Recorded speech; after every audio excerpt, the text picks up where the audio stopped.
Bien, j'espère que vous allez bien. Je m'appelle Céline Vonija et aujourd'hui, je vais parler de la notion et d'analyse des erreurs.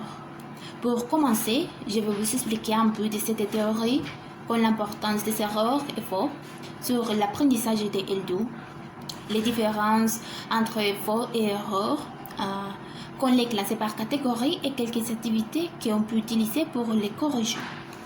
Après, nous allons analyser les processus qu'on doit suivre au moment de corriger un test. Je vais utiliser 3 tests que mon collègue m'a donnés. Et finalement, je vais faire une synthèse sur les tests corrigés. Tout d'abord, il est nécessaire de préciser que les erreurs et les faux sont de la plus haute importance lors de l'acquisition d'une nouvelle langue. Elles sont considérées comme une preuve solide pour connaître les progrès de l'apprenant. Donc, corriger des erreurs et des faux permet d'améliorer et de développer les compétences linguistiques des élèves. Par ailleurs, avec l'objectif d'apprendre la différence entre erreurs et faux, je vais citer l'auteur Marquis de Larouille. Selon lui, en didactique des langues étrangères, les erreurs sont la méconnaissance de la règle. C'est-à-dire que l'élève ne connaît pas la règle et son application. Il ne peut pas corriger l'erreur tout seul. Il a besoin de quelqu'un pour le guider et le corriger. Mais quand nous parlons d'une faute, il fait référence à des erreurs de type là-dessous commises pour l'apprenant. Ces erreurs sont souvent dues à l'inattention ou à la fatigue lors de la rédaction. En d'autres termes, l'étudiant connaît la règle et son utilisation. Il est capable de corriger ses propres erreurs. Donc, en plus de connaître la différence entre les erreurs et les faux, nous devons également connaître les catégories. Et Dermita a étudié et a groupé les erreurs en 3 catégories. La première catégorie est le groupe nominal. Ici, nous trouvons les erreurs lexicales et grammaticales. La deuxième catégorie est le groupe verbal. Il s'agit des erreurs morphologiques telles que la conjugaison des verbes et les temps de verbe. La troisième catégorie est la structure de la phrase. Il est question des erreurs et des syntaxes. Donc, une fois que les erreurs sont détectées et classées, nous devons utiliser une stratégie pour les corriger. C'est pourquoi l'auteur Taglian a proposé quelques activités qui nous permettent d'améliorer les erreurs et les fautes. Les activités qu'elle a proposées sont conceptualisation. Il s'agit de la conceptualisation grammaticale de la règle, systématisation, et consiste à amener l'apprenant à faire la systématisation de ce qu'il a déjà appris et acquis. Finalement, appropriation et fixation. Et c'est la pratique d'une structure de manière intensive, surtout en interaction écrite. Bien, maintenant, je vais commencer l'explication sur comment corriger les tests. Ici, j'ai les tests de mon collègue Christian m'a donné.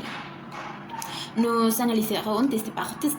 Bien, dans le premier test, correspond au niveau A2. Les heures d'apprentissage sont 107 et 107,15 et il appartient au niveau A2.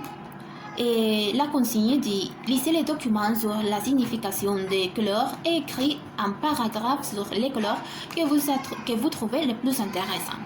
Il nous a dit qu'il y a une limite de 120 mots. Bien. Le test s'intitule Les pouvoirs des couleurs.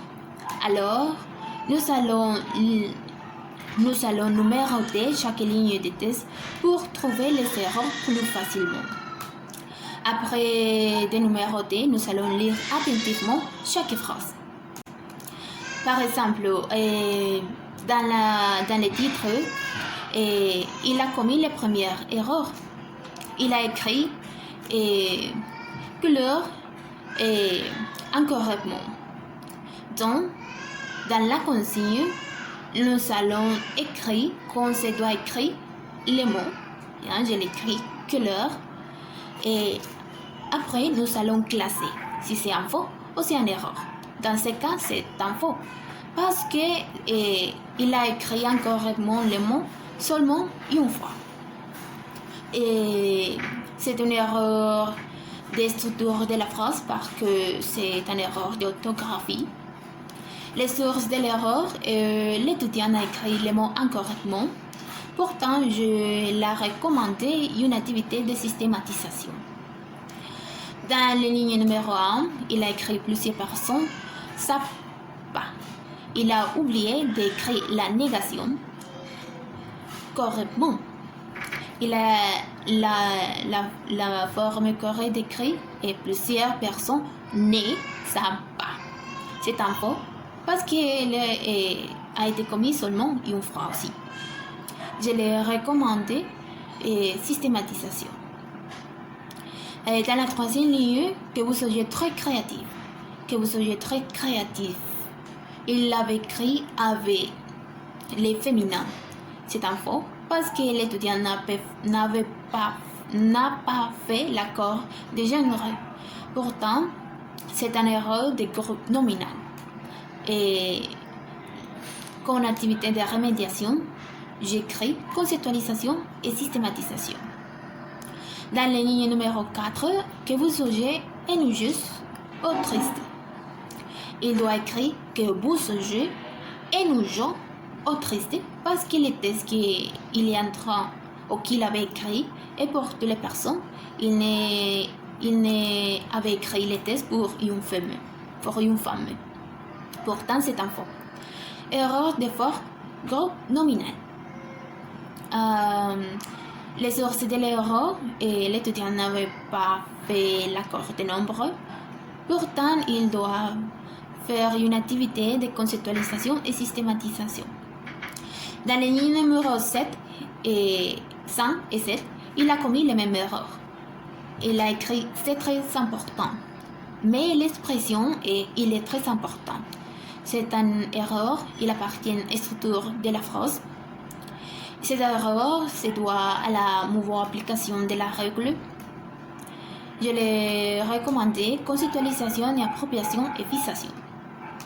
Dans la ligne numéro 6, avec la couleur, il avait écrit avec les couleurs. Donc, c'est un faux et des groupes nominales parce que l'étudiant n'a pas fait l'accord de genre. Il doit faire une activité de systématisation. Dans la ligne numéro 6, la couleur rouge fait que vous avez beaucoup de force. Il doit écrire la couleur rouge fait que vous avez beaucoup de force. C'est une erreur parce qu'il a utilisé les temps incorrects du verbe. Pourtant, il doit faire conceptualisation, appropriation et fixation. Dans la ligne numéro 7, que vous habillez avec la couleur rouge.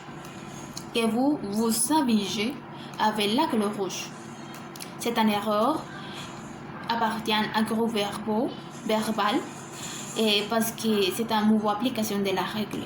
Il doit écrire les pronoms parce que c'est un verbe pronominal. Dans la ligne, quand vous faites du sport, quand vous faisiez du sport, c'est une erreur des groupes verbaux, utilisation incorrecte du temps de verbe. Je l'ai dit qu'il doit faire conceptualisation, appropriation et fixation. Dans les lignes numéro 8, parce que votre adversaire se rendre compte. Pour que votre adversaire se rende compte. Cet info est une erreur. C'est un faux parce qu'il a utilisé parce que, mais il doit écrire pour que. Et c'est une erreur parce qu'il a écrit les verbes incorrectement. Cette erreur appartient à la structure de la phrase et gros verbaux. Et nous trouvons une erreur dans tous les textes. Il a oublié ou il a placé la virgule dans les lieux incorrects.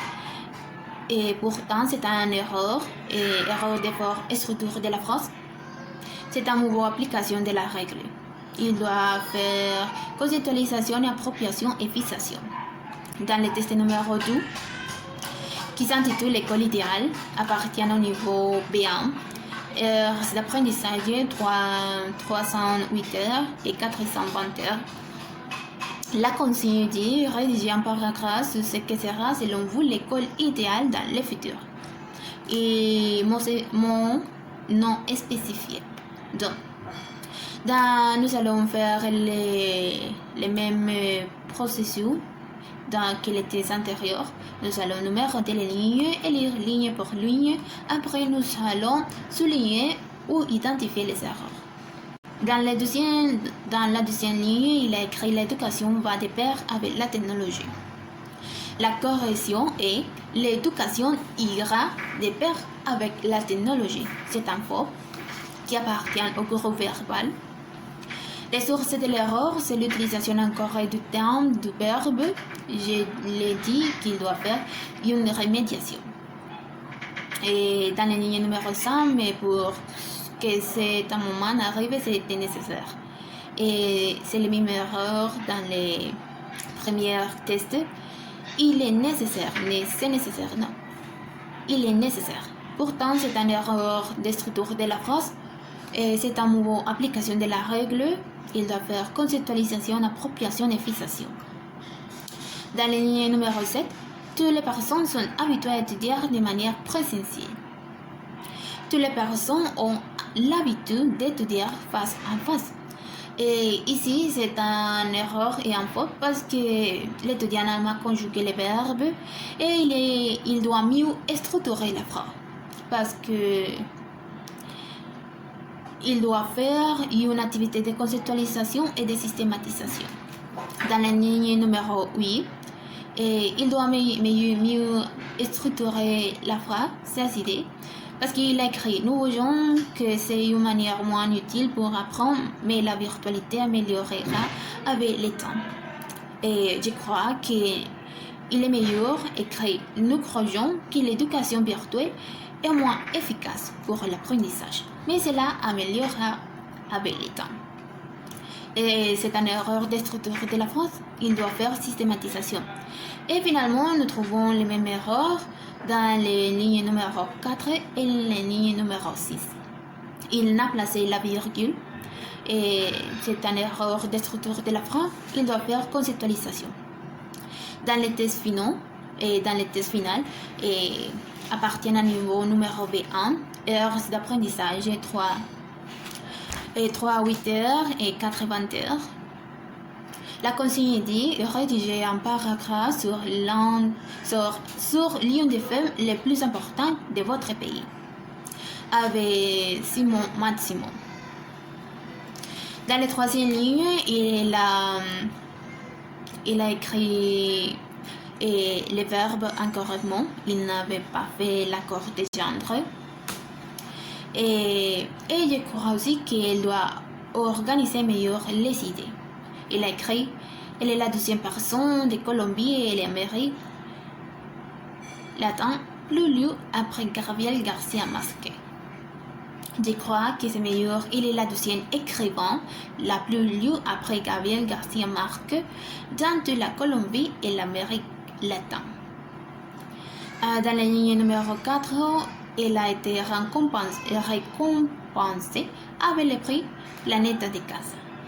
Il a été récompensé et l'étudiant n'a pas fait l'accord de genre. Aussi, il y a l'interférence de L2 parce qu'il a écrit les noms des prix en espagnol, Planète Casa d'Amérique, mais il a fait une contraction ici. C'est une erreur de pronominal et structure de la phrase. Et finalement, elle a été la gagnante du prix. Et l'étudiant n'avait pas fait l'accord de genre. C'est une erreur de pronominal. Il doit faire conceptualisation, appropriation et fixation. Bien, après avoir analysé chacun des tests, nous pouvons voir qu'il a des erreurs dans les 3 catégories. Dans la catégorie nominale, il a la tendance d'oublier d'appliquer l'accord de genre et de nombre. Dans la catégorie verbale, il arrive que le verbe ne soit pas conjugué au bon temps ou ne s'accorde pas avec les sujets de la phrase. Enfin, dans la structuration de la phrase, dans les 2 derniers tests, l'idée aurait pu être mieux écrite et il a aussi des problèmes avec la ponctuation. En conclusion, L'analyse des erreurs, c'est un outil efficace et nécessaire pour améliorer l'apprentissage d'une nouvelle langue. Cependant, nous devons savoir quelles sont nos erreurs et nos échecs et ainsi appliquer des activités de remédiation qui favorisent notre processus de formation. Donc, la réalisation de ce type d'activité nous permet de tester nos connaissances de la langue. C'est tout. Merci beaucoup.